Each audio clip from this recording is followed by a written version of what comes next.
அஸ்ஸலாமு அலைக்கும் வரஹ்மத்துல்லாஹி வபரகாத்துஹு.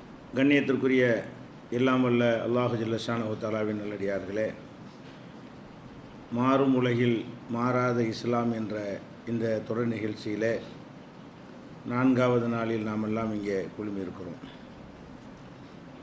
இஸ்லாம் மார்க்கம் வல்ல இறைவனால் வழங்கப்பட்ட மார்க்கமாக இருக்கின்ற காரணத்தினால் உலகம் அழிகின்ற காலம் வரைக்கும் இந்த மார்க்கத்தில் இதை மாற்ற வேண்டும், அதை மாற்ற வேண்டும், இது பொருந்தாது, இது மனிதனுக்கு நன்மை தராது, இது மனிதனுக்கு கேடு தரும் என்றெல்லாம் வாதங்களை வைத்து ஒரு விஷயத்தை கூட மறுக்க முடியாது.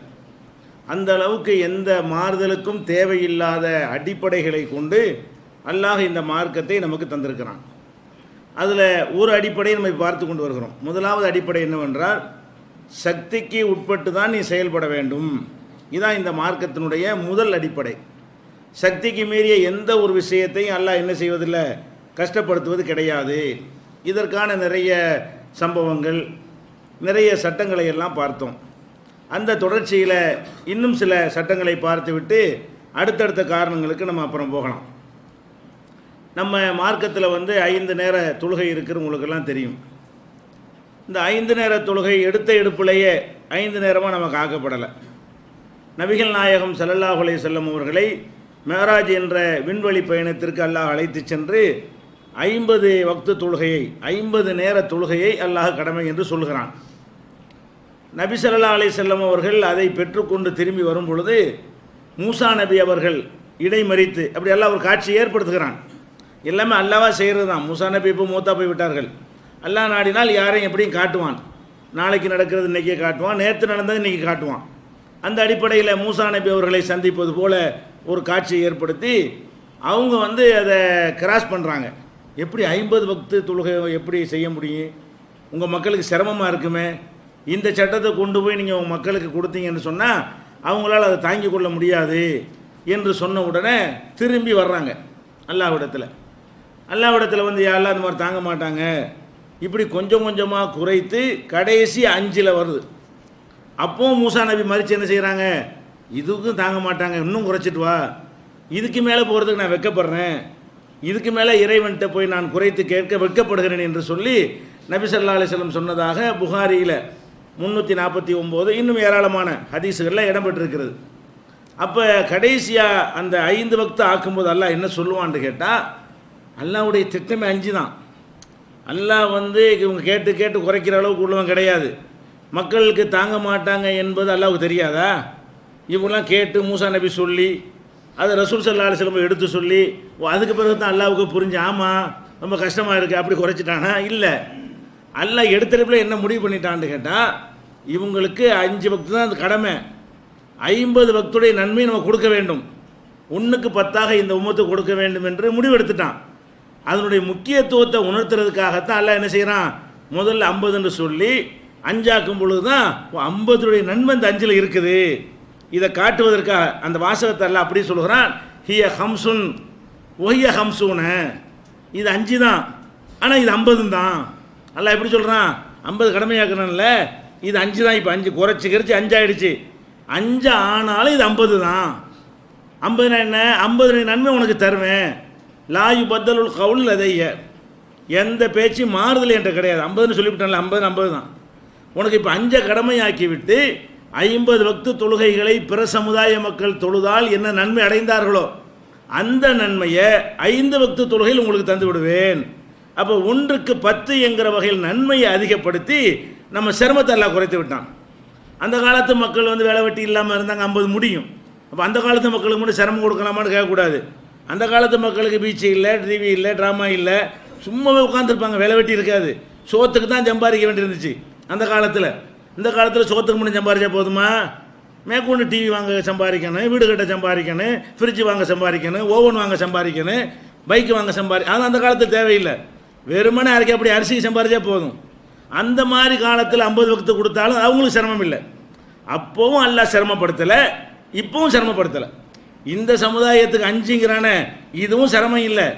முந்தைய சமுதாயத்துக்கு 50ன்றானே, அது அவங்களுக்கு சிரமம் கிடையாது. அந்த மாதிரி காலத்தில் அதை விரும்புவாங்க. சும்மான உட்காந்துருப்பு சொல்லுறது ஒரு 50 தானே, என்கிற மாதிரியான ஒரு அடிப்படையில் இருந்தது. இப்போ எதை இது பார்க்குறோம்?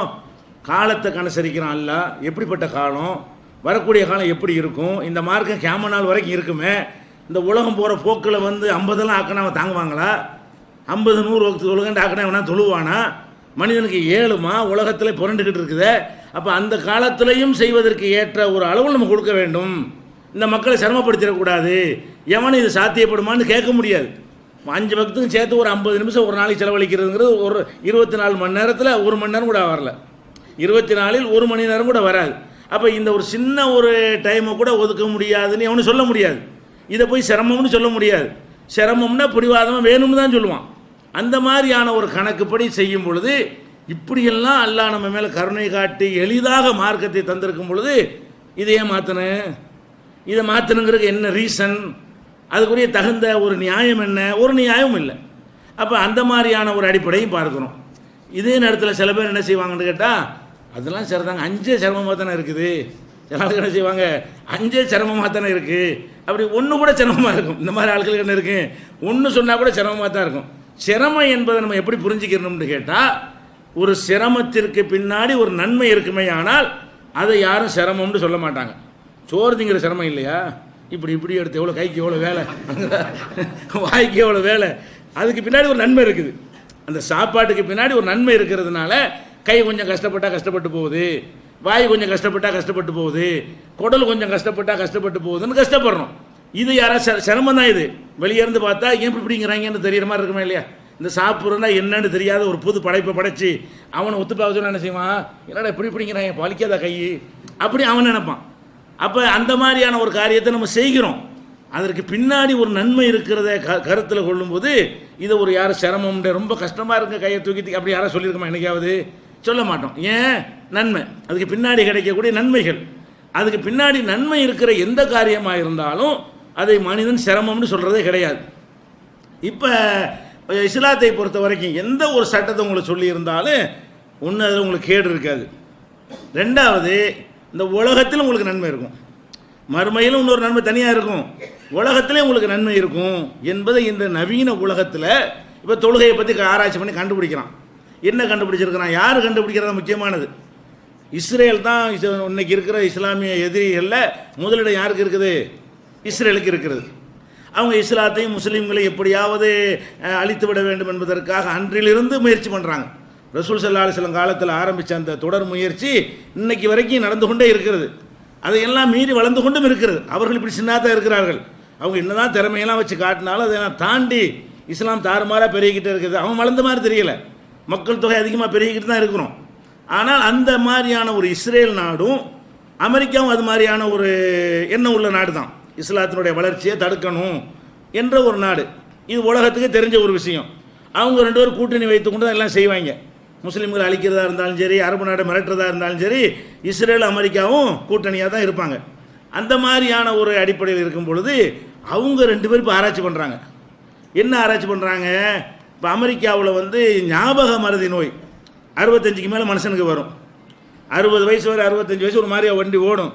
65 வயசுக்கு பிறகு என்னவாயிரும்? இந்த ஹதீஸில் கூட மூலகுழம்புன்னுருவாங்க. அறிவிப்பாளர் என்ன செய்வாங்க? இவர் 65 ஒரு மாதிரி ஆகிட்டாரு, அவர் அறிவிப்பை ஏற்றுக்கிற கூடாதும்பாங்க. ஒரு 65 வயசை தாண்டும் பொழுது மனிதர்களில் அதிகமான பேருக்கு என்னவாயிரும்னு கேட்டால் என்ன செய்யணும்னு தெரியாது. சாப்பிட முடிச்சு சாப்பிட ஒன்று தரலையான்னு கேட்பாங்க. 65 வயசு தாண்டின பிறகு நல்ல வயிறு நிறைய சாப்பாடுலாம் சாப்பிட என்ன செய்வாங்க? ஏன் ஒன்றும் சாப்பாடு வைக்கலையா? பள்ளிக்கூடத்துக்கு போகிறான், நான் வரலையா, வெளிநாட்டில் இருப்பான் பையன், அவனை பற்றி என்ன செய்வார்? பையன் பள்ளிக்கூடத்து வந்துட்டான் அவனும் இப்படிம்பார். இதெல்லாம் யாருக்கு? அந்த 65க்கு மேலே உள்ள ஆட்களுக்கு வந்து இப்படி ஒரு அல்சீமர்னு சொல்லக்கூடிய ஒரு ஞாபக மறதி நோய் ஒன்று ஏற்படுகிறது. இது உலகம் பூரா ஆய்வு பண்ணி பார்க்குறான். உலகம் பூரா ஆய்வு பண்ணதில் வந்து 100க்குன்னா இல்லை 65க்கு மேலே உள்ள 100, 65 வயசை கடந்த ஆட்களை 100 பேர் எடுத்துக்கிட்டீர்களே, ஆனால் அதில் வந்து 60 பேருக்கு இருக்குது. எந்த நோய்? இந்த ஞாபக மறதி நோய் என்பது ஒவ்வொரு 100 பேருக்கும் 65 வயசை கடந்த ஒவ்வொரு 100 பேரில் 60 பேருக்கு எந்த நோய் இருக்கிறது? இந்த ஞாபக மறதி நோய் இருக்கிறது. அதே நேரத்தில் வந்து முஸ்லீம்களுக்குள்ளே பார்த்தான்னு சொன்னால் அந்த சதவீதம் கம்மியாக இருக்குது, இந்த ரேஞ்சுக்கு இல்லை. அப்போ முஸ்லீம்களுக்குள்ளே இன்னொரு நுழைஞ்சவன் என்ன செய்கிறான்னு கேட்டால் அதில் தொழுகிறவங்க தொழுவாதவங்கன்னு பிரிக்கிறான். தொழுகையை கடைப்பிடிக்கக்கூடியவர்கள், தொழுகையை கடைப்பிடிக்க அப்படி பிரித்து பார்க்கும் பொழுது இந்த தொழுகை கடைப்பிடிக்காத இருக்கிறானே அவன் அந்த ரேஞ்சில் ஓடியாந்துடுறான். எந்த ரேஞ்சில் பிரித்து எடுக்கும்போது என்ன ஆகிடுது, அந்த ரேஞ்சில் வந்து அவனும் 160 ஆயிடுறான். தொழுகையை கடைப்பிடிக்காத ஒரு 100 பேர் எடுத்துக்கொண்டு பார்த்தோம்னு சொன்னால் அதில் 60 பேருக்கு என்ன இருக்குது, 65 வயசை தாண்டுனா இந்த ஞாபக மருதி நோய் இருக்கிறது. முஸ்லீமை எடுத்து பார்த்தான்னு சொன்னால் 100க்கு 30 தான் இருக்குது, 50%. 50% என்னவா இருக்கிறது, என்னதான் இருந்தாலும் வயசுக்குன்னு ஒரு உள்ள கோளாறு இருக்க தானே செய்யும், அதை கட்டுப்படுத்துது. வயசுக்குன்னு அல்லாஹ் குர்ஆனில் அப்படி தான் சொல்கிறான், மின்கும் மையுரத்து இலா அறுதலில் உமுரி லி கைலா யாலம மின்பாதி இல்மின் செய்யா. உங்களில் வந்து தள்ளாத வயது வரை நம்ம கொண்டு செல்கிற ஆட்களும் இருக்கிறீர்கள், சின்ன வயசில் போகிற ஆட்களும் இருக்கிறீர்கள், தள்ளாத வயசு வரைக்கும் போவீங்க. எதுக்காக வேண்டி, லி கைலா யாலம மின்பாதி இல்மின் செய்யா, அறிந்த விஷயங்களை எல்லாம் அறியாமல் போவதற்காக. அல்லாஹ் வந்து தள்ளாத வயசை தர்றதை எதுக்கு தான், அறிஞ்சாலும் மறந்துடுறதுக்கு தான். 25 வயசில் தெரிஞ்சதெல்லாம் 75 வயசில் தெரியுமா, 85 வயசில் தெரியுமா, எல்லாருக்கும் மறந்து ஏற்பட்டு போயிடும். அப்போ அந்த மாதிரி மறந்து ஏற்படுத்துவதற்காக தான் அல்லாஹ் முதுமையை தர்றான். அதை மீறி இதை அந்த சதவீதத்தை குறைக்கிறது. இந்த அல்சீமருங்கிற நோய் இதை யார் செய்கிறா, இஸ்ரேல் பல்கலைக்கழகமும் அமெரிக்காவில் உள்ள யாபாங்கிற நகரத்தில் உள்ள பல்கலைக்கழகமும் சேர்ந்து இதை ஆய்வு பண்ணி அமெரிக்காவில் 4 மில்லியன் மக்கள் இன்றைக்கி இந்த நோயில் பாதிக்கப்பட்டிருக்கிறாங்க. இதுக்கு என்ன தான் காரணமாக இருக்கும், அதுக்கு சில இதுகள்லாம் ட்ரைனிங்லாம் கொடுத்து பார்க்குறான், பயிற்சியெலாம் கொடுத்து பார்க்குறான். அந்த பயிற்சியெல்லாம் கொடுத்து பார்த்து அதில் பெரிய ரிசல்ட் கிடைக்கல. அதை விட நல்ல ரிசல்ட் எதில் இருக்குது, இந்த டயத்துக்கு போய் கரெக்டாக அந்த பஞ்சுவாலிட்டியை கடைப்பிடிக்கிறாங்கல்ல, அந்த நேரத்துக்கு போய் வரும்போது என்ன ஆகுதுன்னு கேட்டால் அந்த டைமிங்கை கடைப்பிடிக்கிறது காரணமாக இருக்கலாம். அல்ல இந்த தொழுகையில் உள்ள முறை இருக்குதுல்ல, குனிந்து நிமிர்ந்து ரத்த ஓட்டத்தை கரெக்ட் பண்ணுறது எதனாலன்னு தெரியல. ஆனால் இந்த தொழுகையாளிகளுக்கு இருக்குங்கிறத கண்டுபிடிச்சிவிட்டான். 2 காரணம் தான் இருக்க முடியும். ஒன்று வந்து அந்த பஞ்சுவாலிட்டியை கரெக்டாக கடைப்பிடிக்கிறாங்க இல்லையா, ஒரு நேரம் அந்த நேரம் தான் வராமல் 5 டைம்ஸ் வரும்போது அது ஒரு ஞாபகத்தை கூட்டும், அது மாதிரி இருக்கலாம். அல்லது இந்த உடலில் குனிந்து நிமிர்ந்து செய்யக்கூடிய அந்த செயல்கள் காரணமாக இரத்த ஓட்டம், அது யோகாவுலேயே சிறந்த முறைன்னு சொல்கிறான், நெத்தியை கொண்டு நிலத்தில் வைக்கிறது, அந்த மாதிரியான ஒரு முறையினாலேயும் கூட இரத்த ஓட்டம் அதிகரித்து மூளையில் உள்ள சில தூண்டப்பட்டு என்ன செய்யலாம், இது ஏற்படலாம்.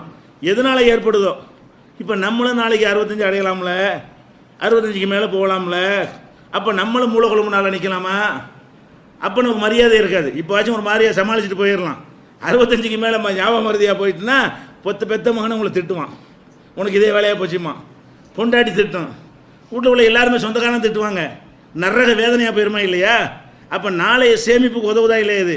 இப்போ கண்டுபிடிச்சு சொல்கிறேன், இப்போ கண்டுபிடிச்சவன் என்ன சொல்கிறான்னு கேட்டால், இதை நீங்கள் தொடர்ச்சியாக இப்போ இருந்தே ட்ரைனிங் எடுத்து வருவது உங்களுடைய தள்ளாத வயசில் வரும் பொழுது ஞாபக மருதி நோயை இன்னும் சொல்ல சொத்தையே மறந்து தொலைஞ்சா என்ன செய்கிறது, கோடீஸ்வரனாக இருப்பான்.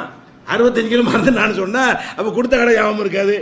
இவன் சம்பாரிச்சு எவனுக்கு போயிடும், இவன் சம்பாரிச்ச சொத்துக்கள் எங்கே இருக்குன்னு இவனுக்கே தெரியாது, பத்திரத்தை எங்கே வச்சோன்னு தெரியாது, எவன்கிட்டயா கொடுத்து வச்சுருப்பான், மறந்துடுவான்.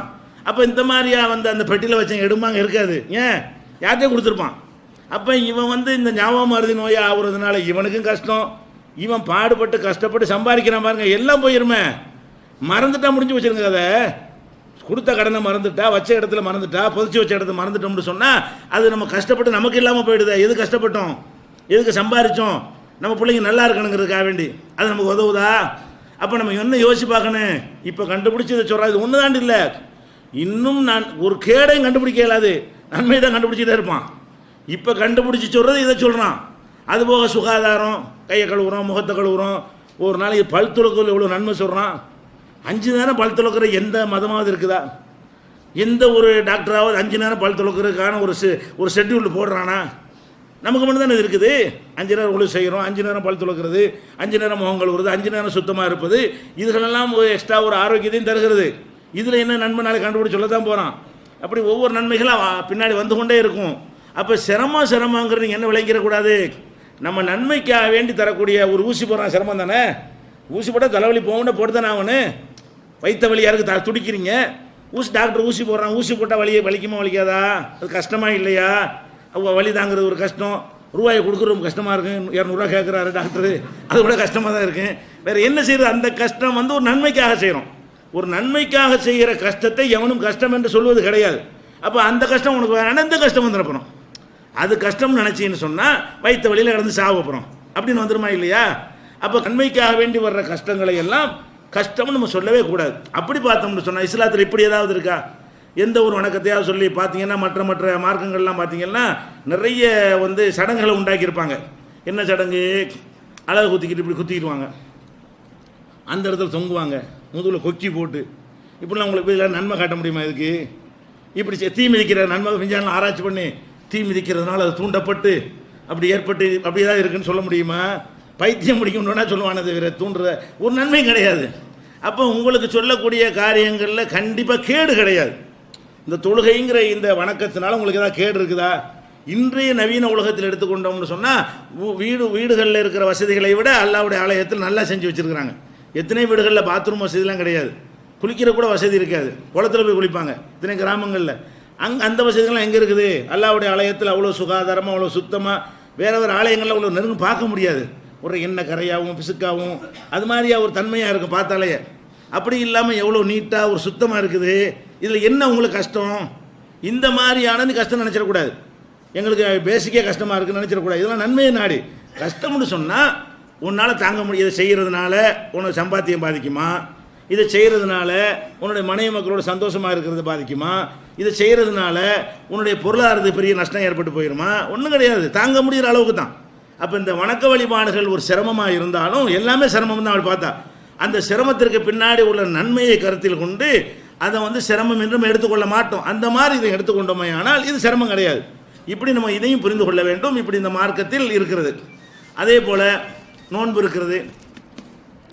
நோன்பு வைக்க நோன்புங்கிற என்னது? அது ஒரு கஷ்டம் தானே. நோன்பு என்பது ஒரு கஷ்டமான ஒரு காரியம்தான்.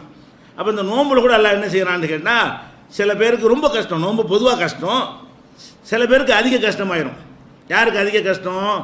நோயாளிக்கு அதிக கஷ்டம். சாதாரணமாக இருக்கிறவன் ஒரு 12 மணி நேரம் பட்னியாக கிடந்தால் பரவாயில்லை. ஒரு நோயாளியாக இருக்கிறவனுக்கு நோயினால் ஏற்பட்ட தாக்குதல் ஒரு பக்கம், பசியினால் ஏற்படுற தாக்குதல் இன்னொரு பக்கம். இப்போ ரெட்டை சுமையை சுமக்க முடியாமல் சிரமப்படுவான். அப்போ சட்டத்தை சொல்லும்போது எல்லாம் எப்படி சொல்கிறான்? உங்களில் யாராவது ரமலான் வந்தால் நோன்பு வச்சுருங்க. நோயாளியாக இருந்தீங்க என்று சொன்னால் நோய் போனோன்னு வேறு மாதத்தில் வச்சுக்கிறோங்க. அந்த சட்டத்தை சொல்லும்போதே குர்ஆன் எப்படி சொல்லுது? ஹுமன்கான மின்கும் மரீலன், உங்களில் யாராவது நோயாளிகளாக இருந்தால், அவ் அலா சஃபரின், அல்லது பிரயாணத்தில் இருந்தால், ஃபஇத்தத்து மின் ஐயாமின் உகர், வேறு நாளில் வச்சுக்கிறோங்க. அப்போ இது எதுக்கு எல்லாம் சொல்கிறான்? படைச்சவனுக்கு தெரியும். நான் நோன்பு வைக்கும்போது நோயாளியாக இருந்தாலும் வச்சு தான் தீரணும்டா, வைக்கத்தான் செய்வான் மனுஷன். பக்தி உள்ளவன் வைப்பான், கஷ்டமாக நினைக்க மாட்டான். அல்லாஹ்வுடைய பக்தி உள்ளவன், அல்லாஹ் மீது பிரியம் உள்ளவன், அல்லாஹ் மேல் நம்பிக்கை உள்ளவனுக்கு நோயாளியாக இருந்தாலும் வையின்னு சொன்னால் வைக்குவான், வச்சுக்கிட்டு இருக்கிறானே. தீ மிதிக்கிறதுக்கெல்லாம் பக்தியின் பேரில் செய்கிறவன் இதை செய்ய மாட்டானே. பக்தியின் பேரில் என்ன வேண்டாலும் செய்கிறானுங்க. மண்டே உடைக்கிறானுங்க, போய் தேங்காய் உடைக்கிறானே பக்தியின் பேரில். அட்டின்னு அடிச்சிடுறேன், கடவுளுக்கு செய்கிறேன். இப்போ இந்த கடவுளுக்கு செய்கிறேன் என்று சொல்லும் பொழுது கஷ்டமாக இருந்தாலும் மனுஷன் செய்வான். அல்லாஹ் அதை விரும்பலை. நீங்கள் விளங்காமல் செய்யலாம், கிறுக்குத்தனத்தை செய்யலாம். நீங்கள் விளங்காமல் சிரமத்தை உங்கள் மீது சுமத்தி கொள்ளலாம். நான் சுமத்த மாட்டேன். நான் சொல்லும்போதே கரெக்டாக சொல்லுவேன். பக்தியை முத்த வச்சு உங்களை சிரமப்படுத்த மாட்டேன் என்பதற்காக வேண்டி நோன்பை கடமையாக்கும் போது எல்லாம் என்ன சொல்கிறான்? உங்களில் நோயாளியாக இருந்தால் வைக்காத, நோயாளிகளாக இருந்தால் வேறு நாளில் வச்சு, நோயெல்லாம் தீர்ந்த பிறகு என்ன செய்யுங்க? தீராத வைத்த வழி. நாங்கள் பக்திமான நோன்பு வச்சு தான், அதெல்லாம் உனக்கு பேசாம டாக்டர்கிட்ட போ. 2 நாள் ஜுரமாக இருக்கா, நோன்பை விட்டுட்டு அடுத்த நாள் வச்சுக்க, ரமலான் முடிஞ்ச பிறகு வச்சுக்க, ஒரு பாதிப்பு உனக்கு ஏற்படாது. அதான் மார்க்கத்தினுடைய சட்டம். எந்த அளவுக்குன்னா பிரயாணிகளுக்கு இந்த சலுகை எல்லாம் கொடுக்குறான். நோயாளிகளுக்கும் சலுகை, பிரயாணிகளுக்கும் சில கஷ்டம் தானே. அது ஊரில் இருந்துக்கிட்டு இருக்கிறவன் நினச்சா படுத்துக்கிறவான், நினச்சா ரெஸ்ட் எடுக்குவான், எல்லாம் செய்வான். பிரயாணத்தில் இருக்கிறவனுக்கு ஒன்றும் பண்ண முடியாது, ரொம்ப கூடுதல் சிரமையாக இருக்கும். அப்போ இந்த பிரயாண இடங்களை தாண்டி போகக்கூடிய நேரத்தில் பல கிளைமேட்டை மனுஷன் கடக்கிறான். சயின்டிஃபிக் அது மாறுதல் ஏற்படுத்தும். ஒரே கிளைமேட்டில் அப்படி உட்காந்துருந்தா பாதிக்காது. போய்கிட்டு இருக்கும் என்னவாகும்? 102 டிகிரி ஊரில் போவான், 3 டிகிரி உள்ள ஊருக்கு போவான், அப்புறம் 105 டிகிரியில் உள்ள ஊருக்கு போவான், வெயில். இப்படி பலவிதமான கிளைமேட்டை மாற்றி காற்றுடைய வேகம் மேலே அடிக்கும். இப்படி பலவிதமான நிலைகள் ஏற்படும் பொழுது நோம்புங்கிறது சேர்ந்தால் என்னவாகும்? பெரிய கஷ்டமாயிடும். அல்லாஹ் என்ன செய்கிறான்? நோம்பாளி இன்னொரு நாள் பிரயாணி வச்சுக்க, வெளியூருக்கு போறியா, ரமலானில் போக வேண்டியிருக்கு ஒரு வெளியூருக்கு, நோம்பு விட்டு போ. ரமலான் முடிஞ்சு வச்சுக்க, அவசரமாக ஒரு வேலையாக போக வேண்டிய, வியாபாரத்துக்கு போக வேண்டியிருக்கு, ஒரு நிறுவனத்தில் வேலை பார்க்குறீங்க, இப்போ திருச்சிக்கு போயிட்டு வாங்குறாங்க கம்பெனியில், அது போய் தான் ஆகணும்னா நோம்பு விட்டு போயிடலாம். நோம்பு வச்சுட்டு சிரமப்படக்கூடாது. போயிட்டு வந்து இன்னொரு நாளைக்கு வச்சுக்கிடலாம். ஆஹா, ரமலானை விடுவதா, ரமலான் எவ்வளோ சிறப்பு. ரமலான் சிறப்பு தான். சிறப்புன்னு சொன்ன அல்லாஹ் தானே இதையும் சொல்கிறான். ரமலான் சிறப்பு என்று எந்த அல்லாஹ் சொல்கிறான் அவன் தான் சொல்கிறான். நோயாளியாக இருந்தால் வேறு நாளில் வச்சுக்க. அப்போ வேறு நாளில் வைத்துக்கொள் என்று சொல்வது உங்களுக்கு எதை காட்டுது? உங்களுக்கு எந்த வகையிலையும் சிரமம் தர அல்லாஹ்வுக்கு பிடிக்கலை. எந்த அளவுக்குன்னா ரசூல் ஸல்லல்லாஹு அலைஹி வஸல்லம் ஒரு பிரயாணத்தில் நோன்பு வச்சுவிட்டாங்க. பிரயாணத்தில் நோன்பு வச்சுட்டு அசர்லாம் தாண்டிடுச்சு. அசர்லாம் கடந்தால் எவ்வளோ நேரம் இருக்கணும்? கொஞ்சம் நேரம் தானே இருக்கும். நோன்பு வச்சவன் அசர் வரைக்கும் வண்டி இழுத்துருச்சுன்னு சொன்னால் அப்புறமேல் இழுக்கிறது லேஸ் தானேங்க. அவ்வளோ நேரம் அசர்லாம் தாண்டி போயிடுச்சு. அப்போ பிரயாணிகள் நோன்பு வைக்க தேவையில்லை என்பதை விளக்குறதுக்காக ரசூலுல்லாஹ் என்ன செய்கிறாங்க, நோன்பு வச்சுருந்தவங்க மக்கள்லாம் தெரிகிற மாதிரி கூட்டி தண்ணி எடுத்து மக்கள் பார்க்குற மாதிரி குடிக்கிறாங்க. மக்கள்லாம் பார்க்குற மாதிரி என்ன செய்கிறாங்க, தண்ணியை நோன்பு விடுறாங்க. பிரயாணத்தில் நோன்பு வச்சு இருந்து நோன்பு வைக்க வேணான்றது அல்லாஹ்விடமிருந்து செய்தி வந்த உடனே அதை மக்களுக்கு தெளிவுபடுத்துகிறாங்க. எப்போ இந்த ஒரு நோன்பு முடிச்சு விட அதுவும் நினைக்கவே இல்லை. இந்த சலுகை அந்த செகண்டே சொல்லணும். இன்னும் 1 மணி நேரம் இருக்கிற மக்களை கஷ்டப்படுத்தினேன். அல்லாஹ் கொடுத்த அந்த சலுகை 1 மணி நேரம் கூட மக்கள் இழந்துடக்கூடாது என்பதற்காக வேண்டி அவன் சாப்பிட்றாங்க, தண்ணியை குடிக்கிறாங்க. ரசூலுல்லாஹ் குடிச்ச பார்த்தோன்னே சில பேர் குடிச்சிட்டாங்க. மனுஷனுக்கு சில பேர் இயல்பாக ஒரு பக்தி முத்துன ஆளுக்கு இருப்பாங்கல்ல. பக்தி முத்துறது என்பது என்னவா இருக்கணும்னா அல்லாஹ் ரசூல் சொன்னதை கேட்பதாக தான் இருக்கணும். பக்தி முத்துறது பக்தி முத்தலாம். முத்துறதுக்கு அர்த்தம் என்ன? பக்தி முத்துனவன் தான் நோன்பை விடணுங்கிறான். ஏன்? அவன் தான் அல்லாஹ் சொல்கிற கேட்குறான். அவன் தான் அல்லாஹ்வுடைய ரசூல். நோயாளியாக இருக்கும்போது எவன் நோன்பை விடுறானோ அவன் பக்தி முத்தி போனவன். ஏன்? அவன் அல்லாஹ் சொன்னதை கேட்குறான், அல்லாஹ்வுடைய ரசூல் சொன்னதை கேட்குறான். நாங்கள் நம்ம நோயாளியாக இருந்தால் வச்சு தான் தீருவோம். இவன் பக்திமான் கிடையாது, இவன் போலி பக்தன். ஏன்? இவன் அல்லாஹ் சொல்கிறவனுக்கு மதிக்கலை, அல்லாஹ்வுடைய ரசூலுடைய சொல்லி இவன் மரியாதை வைக்கலைன்னு அர்த்தமாகுது. அப்போ இந்த மாதிரி சொன்ன உடனே சஹாபாக்களில் சில பேர் அப்போ தானே பல சிந்தனையில் வந்தவங்க தானே. சில பேர் நோன்பு விட்டாங்க, சில பேர் விடாமல் என்ன செய்கிறாங்க, நம்ம நின்று சமாளிப்போம், 1 மணி நேரம் தானே பார்த்துருவோம், இன்னும் 1 மணி நேரம் உள்ள 11 மணி நேரம் இருந்த ஆளுகளுக்கு இன்னும் 1 மணி நேரம் முடியாதான்னு நினைத்து கொண்டு வைக்காமல் இருந்துட்டாங்க. அப்போ ரசூல் ஸல்லல்லாஹு அலைஹி வஸல்லத்துக்கு இது தெரிஞ்ச உடனே மக்கள் உனக்கு சொன்னாங்க, உலாய்க்கல் உசாத், அவர்கள் பாவிகள், குற்றவாளிகள். யாரு? நான் நோன்பை விட்டு காட்டுறேன், பிரயாணிகளுக்கு சலுகை இருக்குன்னு செஞ்சு காட்டுறேன், அதெல்லாம் முடியாது நாங்கள் வைப்போம்னு சொன்னால் நீ பாவி. ஏன் சொல்ல கேட்கணும், அல்லாஹ்வுடைய ரசூலாக இருக்கிற ஏன் சொல்ல நீ கேட்கணுமே தவிர உன் இஷ்டப்படி செய்யக்கூடாது அப்படின்னு அவர்களை பாவிகள்ங்கிறாங்க. நோன்பு முறிச்சவங்கள நல்லவங்கிறாங்க. நோன்பு முறிக்காமல் இருந்தாங்களே பிரயாணத்தில் அந்த மக்களை பார்த்து ரசூலுல்லாஹ் கொடுத்த பேர் என்ன? பாவிகள்னு சொல்கிறாங்க. அப்போ இதில் என்ன இந்த மார்க்கம் உங்களை பார்க்குது? இதெல்லாம் பார்க்குற மார்க்கம் மற்றதெல்லாம் பார்க்காதா? எல்லாத்துலேயும் மக்கள் நல்லா இருக்கணும், கஷ்டப்படக்கூடாது இப்படி தான். எந்த ஒரு விஷயத்தை எடுத்தாலும் அவங்க கடவுள் நம்பிக்கையோடவும் இருக்க வேண்டும். கடவுள் நம்பிக்கை என்ற பெயரில் மற்ற சித்தாந்தங்களில் எப்படி மனுஷனை கெடுத்து நாசமாக்குறாங்களோ அது இருக்கவும் கூடாது. கடவுள் நம்பிக்கையோடு இருக்கணும், நல்லபடியாகவும் இருக்கணும், சிரமம் இல்லாமல் இருக்கணும் என்பதில் கவனம் செலுத்திய காரணத்தினால்தான் நோம்பை விட சொல்லி காட்டி அந்த அளவுக்கு அதுக்கு முக்கியத்துவத்தை விளக்குகிறார்கள். அப்போ இதையும் நம்ம பார்க்குறோம். அதே போல் நபி ஸல்லல்லாஹு அலைஹி வஸல்லம் என்ன செய்வாங்கன்னா, நோன்பு நம்ம ஒரு நோன்பு வைக்கிறோம்னா சூரியன் மறைஞ்சோன்னு விட்டுருவோம். சுபுலேருந்து ஆரம்பிக்கிற நோன்பு எது வரைக்கும் வச்சுருப்போம்? சூரியன் மறைகிற வரைக்கும் நோம்பாளியாக இருப்போம், விட்டுருவோம். ரசூல் ஸல்லல்லாஹு அலைஹி வஸல்லம் என்ன செய்வாங்கன்னா, சில நாட்களில் விசால்னா தொடர் நோன்பு. தொடர் நோம்புனா என்ன? 24 மணி நேரம் நோம்பாக இருக்குது. அதாவது சுபுகில் ஆரம்பிக்கிற நோம்பை நாளை சுபுகு வரைக்கும், நாளை கழிச்சு சுபுகு வரைக்கும், 3 நாள் வரைக்கும், 5 நாள் வரைக்குமெல்லாம் ரசூல் அப்படி இருந்துருவாங்க. விசால் நோம்புன்னு நினச்சிவாங்க. அப்படி 1 நாள் 2 நாள் ராத்திரியில் நோம்பு திறக்கிறதே இல்லை. அப்படி ரசூல் ஸல்லல்லாஹு அலைஹி வஸல்லம் இருப்பாங்க. மக்கள்கிட்ட சொன்னாங்க, நீங்கள் யாரும் என்னை மாதிரி விசால் நோம்பு வைக்காதீங்க. விசால் நோம்புனா என்ன? தொடர் நோன்பு. பகலில் தான் நோன்பு வைக்கணும், ராத்திரியில் நோம்பு முடிச்சிடணும். சூரியன் மறைகிற வரைக்கும் தான் நமக்கு என்ன இருக்குது, நோன்பு வைக்க வேண்டிய சட்டம் இருக்கிறது. இதை ரசூலுல்லாஹ் சொல்லும்போது ஐயாக்கும் உல் விசால் நோன்பு வைக்கக்கூடாது என்று உங்களை எச்சரிக்கிறேன் அப்படிங்கிறாங்க. அப்போ சஹாபாக்கள் கேட்குறாங்க, இன்னக்கு துவாசில், இப்போ நீங்கள் மட்டும் வைக்கிறீங்களே. ரசூலுல்லாஹ் என்ன செய்கிறாங்க, மக்கள் என்ன செய்கிறாங்கன்னா, கண்டினியூ வைக்கிற மகரிபான நோம்பு முடிச்சிருந்தேன், இரவு நோம்பு என்பது கிடையாது. பகலில் தான் நோம்பு, ராத்திரிக்கு நல்லா உண்ணுவது பருகிறது தான். குழு ஒசுரப்புன்னு நல்லா சொல்லிட்டான். அதனால் என்ன செய்யுங்க, நோம்பு நேரத்தில் ராத்திரி காலங்களில் நல்லா சாப்பிடுங்க, சூரியன் மறைஞ்சதுலேருந்து சுபு வரைக்கும் நல்லா சாப்பிடுங்க அப்படின்னு சட்டம் இருக்கிறத சொல்லி நீங்கள் தொடர் நோன்பு வைக்காதீர்கள் எச்சரிக்கிறாங்க. 2 தடவை ஈயாக்கும் உல் விசால்னு 2 தடவை எச்சரிக்கிறாங்க. அப்போ சஹாபாக்கள் கேட்குறாங்க, இன்னக்கு துவாசில் நீங்கள் செய்கிறீங்களே. அப்போ ரசூல் என்ன சொன்னாங்க, நான் செய்கிறேன் தான், எனக்கு இறைவன் புறத்திலிருந்து உணவும் பானமும் தரப்படுகிறது. அல்லாஹ்வுடைய தூதர் என்கிற முறையில் எனக்கு என்ன இருக்குது, இதை தாங்கி கொள்கிற அளவுக்கு சாப்பிடாமல் இருந்தாலும் தாங்குற அளவுக்கான ஒரு உறுதி, ஒரு தனிப்பட்ட சிறப்பான ஒரு பலத்தை அல்லாஹ் எனக்கு தந்திருக்கிறான். அதனால் நீங்கள் என்னையை போல் நீங்கள் இந்த விஷயத்தில் கிடையாது, எனக்கு நான் வைத்துக்கொள்வேன், உங்களுக்கு அந்த சிரமம் தரமாட்டேன் என்று சொல்லி ரசூல் ஸல்லல்லாஹு அலைஹி வஸல்லம் அவங்க தன்னளவில் அந்த விசால் நோன்பை கடைபிடித்தார்கள். இது எனக்கு மட்டும் உரிய சட்டம், உங்களுக்கு கிடையாது, நீங்கள் சிரமப்படக்கூடாது, உங்களுக்குள்ள சட்டம் என்ன, இந்த அளவோடு நிறுத்தி கொள்ளணும், சூரியன் மறைகிறதோட உங்களுடைய நோன்பை முறித்து கொள்ளணும்ட்டாங்க.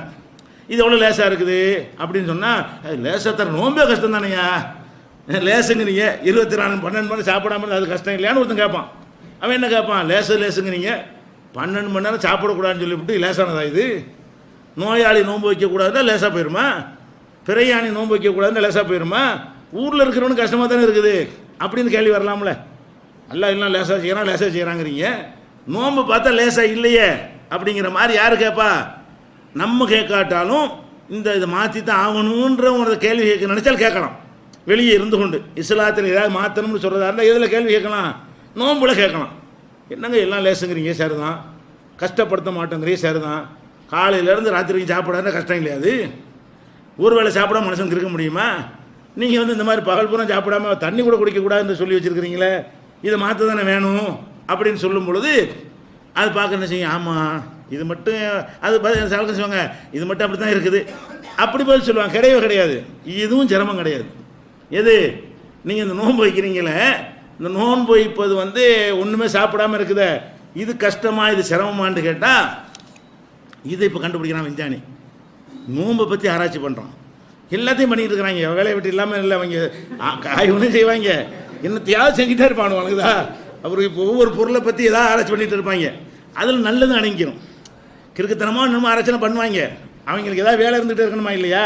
அந்த அப்போ மூளைக்கு வேலை கொடுத்துட்டு இருக்கணுங்கிறதுக்காக வேண்டி அந்த பாகுபாடெலாம் பார்க்க மாட்டாங்க, இஸ்லாத்தினுடைய அதெல்லாம் பார்க்க மாட்டாங்க, இது நன்மையா தீமையா அது புள்ளி வரது மட்டும் எடுத்து சொல்லிகிட்டே இருப்பாங்க. அந்த மாதிரியான ஒரு சிந்தனையில் இருக்கக்கூடிய ஒரு கூட்டம் இருந்து கொண்டே இருப்பார்கள்.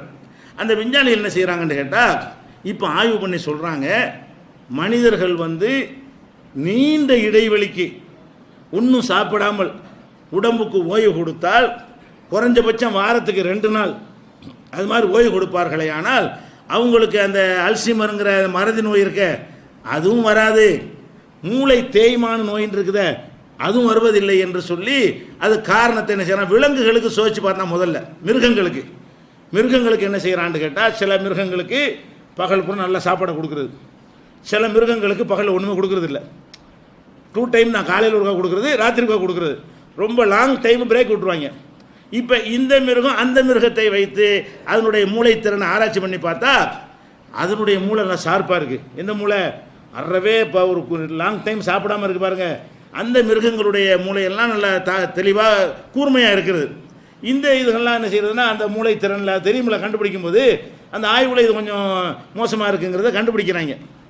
அப்புறம் யோசிக்கிறாங்க, இது மனுஷனுக்கு செஞ்சு பார்ப்போம், இதை மிருகங்களில் சோதனை பண்ணி பார்க்கும்போது இது ஒர்க் அவுட் ஆகுது, இதில் ஒரு நன்மை இருக்கிறதா தெரிகிறது, மனுஷனுக்கு செய்யலாமேன்னு யோசித்து பார்த்து அப்படியும் சில பேரை பிரித்து என்ன செய்கிறான், சில பேர் இந்த மாதிரி நோம்புங்கிற அடிப்படையில் நம்ம செய்யலை, சில பேர் காலையிலேருந்து ஒரு குறிப்பிட்ட நேரம் நீண்ட நேரம் சாப்பிடாமல் வைக்கிறான், சில பேர் அடிக்கடி இந்த நம்ம வழக்கமாக சாப்பிட்றோம்ல அந்த மாதிரி சிலரை பிரித்து வைத்து கொண்டு அவங்கள ஒரு மாதம் வரைக்கும் பார்த்து விட்டு அவங்கள ஆய்வு பண்ணணும்னு சொன்னால், யார் அதிக இடைவெளி விட்டு அந்த விரதமாக ஒன்றும் சாப்பிடாமல் இருக்கிறார்களோ அவங்களுக்கு மூளையில் ஒரு தூண்டுதல் ஏற்படுகிறது, மூளை தேய்மான நோயை அது நீக்குகிறது, மறதி நோயை அதுவும் குறைக்கிறது. அப்போ நோன்பு வைக்கிற காரணத்தினால இந்த நன்மை நீண்ட காலம் வாழலாம். இது மாதிரி நடந்துச்சுன்னு சொன்னால், மூளை தேய்மானம் குறைச்சின்னு சொன்னால் அதிக காலம் உயிர் வாழலாம். உயிர் வாழ்வது விதி அடிப்படையில் உள்ளது, அது ஒரு விஷயம். ஆனால் அந்த ஆய்வு அடிப்படையில் சொல்கிறான், அதிக காலம் உயிர் வாழ்வதற்கு ஏற்ற வகையில் அவங்களுடைய உடம்பு தாக்கு பிடிக்கும் அப்படின்னு கண்டுபிடிக்கிறான். யார் கண்டுபிடிக்கிறான்னு சொன்னால், மார்க் மெட்சன்கிற ஒரு பேராசிரியர் ஆய்வு பண்ணி இந்த இதை சொல்கிறான். மற்ற விரதங்கள் இருக்க அதுக்கெல்லாம் இது பொருந்தாது. ஏன்? மற்ற விரதம்ங்கிற வைக்கிறவங்கலாம் என்ன செய்வாங்கன்னு கேட்டால், அதாவது அசைவம் சாப்பிட மாட்டாங்க, சைவம்லாம் சாப்பிட்டுக்குருவாங்க, இதுக்கு எந்த யூஸும் கிடையாது. விரதம்ட்டுக்குருவாங்க, என்ன செய்வாங்க, கறிமீன் அதெல்லாம் நான் விரதம் கறிமீன் வேணாம், மற்றதான் கொண்டே வையி, பால் பழத்தையெல்லாம் வையுமாங்க. அப்போ இதில் இதுக்கு கிடைக்குமான்னு வந்துட்டு கேட்டால் இல்லைங்கிறான். ஒன்றுக்குமே கொடுக்கக்கூடாது, ஒன்றும் கொடுக்காமல் வேலையை கொடுக்கும் பொழுது மூளை என்ன செய்யுதுன்னா பல இதுகளை ஊருக்கு வேறு மாதிரி ஒரு இதுக்கு உள்ள வேலை மிச்சமாகுதில்ல, இந்த சோத்துக்கு அரைச்சி தள்ளுற வேலை மிச்சமாகிற காரணத்தினால மூளை என்ன செய்யுது, வேறு விதமாக இயங்கி மனிதன்கிட்ட உள்ள இந்த கெட்டதன்மையெல்லாம் நீக்கி நல்ல விஷயங்களை உண்டாக்குதுன்னு இப்போ கண்டுபிடிக்கிறான். அப்போ இவங்களுக்கு கிடைக்காது. அதுபோல் என்ன செய்வாங்கன்னா, சில நாங்கள் விரதம் இருக்கிறோம்னு சொல்லிட்டு திட உணவு சாப்பிட மாட்டாங்க, திரவ உணவு சாப்பிடுவாங்க. ஜூஸாக குடிப்பாங்க. அதை கட்டியாக உள்ளது சாப்பிட மாட்டாங்களாம், தண்ணியாக உள்ளது சாப்பிட்லான்னு சொல்லி வச்சுருக்கிறாங்க. இதுவும் அது தானே, சேம உள்ள வயிற்றுக்குள்ளே சாமானை போட்டிங்களா இல்லையா, அதே வேலை கொடுத்துருக்கீங்களா இல்லையா, இவங்களுக்குலாம் என்ன செய்யாது, நன்மை தராது. அது இன்னும் சிலருடைய விரதம் என்னவாக இருக்குன்னா, சின்ன டைம் உள்ளதாக இருக்கும்.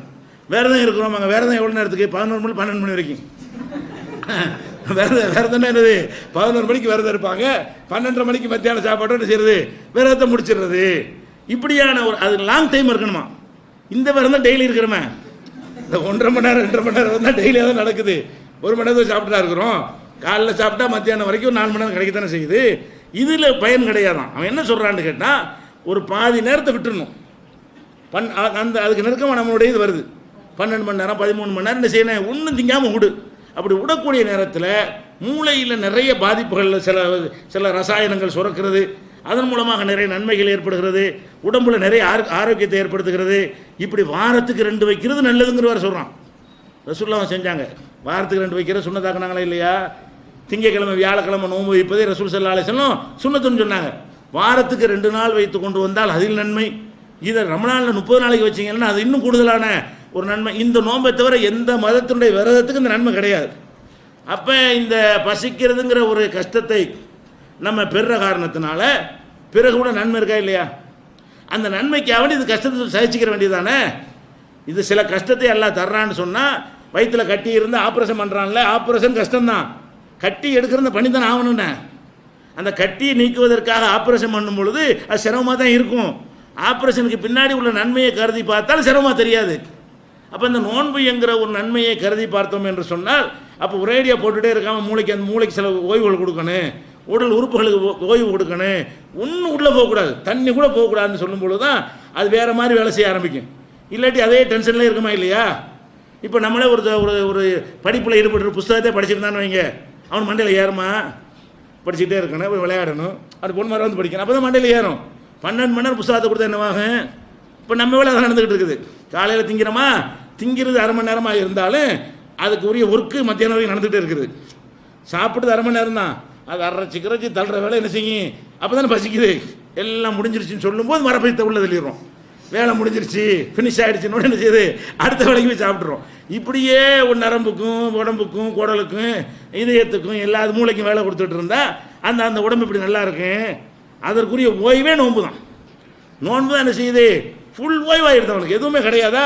அப்போ அந்த மூளையை அரைக்கிற வேலைலாம் இல்லைன்னு அது வேறு ரிப்பேர் பண்ணுற வேலை மற்றதெல்லாம் கரெக்ட் பண்ணிக்கிறது உள்ளுக்குள்ளே உள்ளதான். வெறும் சிரிக்கிறீர்கள் அப்படி தான் சொல்கிறான் அவன். விஞ்ஞானிகள் என்ன செய்கிறான்னு கேட்டால், ஆட்டோமேட்டிக்காக அப்படி தன்னால் ரிப்பேர் ஆகக்கூடிய தன்மையில் எல்லாம் படைச்சிருக்கிறான் உடம்பை. அதெல்லாம் இல்லைன்னு அந்த ரசாயனங்கள்லாம் தேவையான சுரந்து மனிதனுக்கு நன்மை ஏற்படுத்துகிறது. அப்போ இந்த மாதிரி உள்ளதை நீங்கள் என்ன நினைக்கக்கூடாது, சிரமம் ஒன்றக்கூடாது. நோன்பே சிரமம், தொழுகையே சிரமம்னு நினைக்கக்கூடாது. நன்மைகள் இருக்குது, உங்களுக்கு எந்த ஒரு கேடும் கிடையாது. இன்னும் சொல்ல போனால் இது விஞ்ஞான ரீதியாக, தத்துவார்த்த ரீதியாக பார்த்தீங்கன்னா என்ன நோம்பில் என்ன பெரிய தியாகம் பண்ணுறீங்க, அதே தான், அதே அளவு தான். லாங் டைமு கொடுத்துட்டு இடைவெளி கொடுத்துருமே தவிர, நோன்பு திறந்து அரைக்க தானே ஆரம்பிக்கிறோம். நோன்பு திறக்கும்போது எவ்வளோ சாப்பிட்றோம், அப்புறம் இப்போ முடிஞ்சு போய் என்ன சாப்பிடுவீங்க, அப்புறமேல 3 மணிக்கு கூட சாப்பிட தான் போகிறீங்க. மற்ற நாளில் சாப்பிட்றத விசேஷமாக சாப்பிட்றீங்க. ரமலான்லாம் கூடுதல் செலவாகுது, மற்ற நாளில் ஆகிற செலவை விட கூடுதல் செலவாகுதா இல்லையா. அங்கே வெறும் சோறு கஞ்சோடு போயிடும். இப்போ தான் ஜூஸு பழம் அது இதுன்னு கடல் பாசின்னு என்னமோ கண்டுபிடிக்கிறாங்க.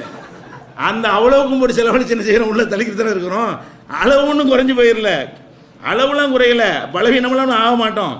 டயம் மாறிக்கிறது, டயத்தை மாற்றிக்கிட்டோமே தவிர ராத்திரியில் நம்ம சாப்பிட்ற நோன்பு திறந்துட்டு சாப்பிட்டு அதே 3 வேளை சாப்பிட்றோம். கணக்கு பண்ணி பார்த்தா, கலோரி கணக்கு பண்ணாலும் சரி, எடையை பார்த்தாலும் கூடுதலாக சாப்பிட்ருப்பீங்க.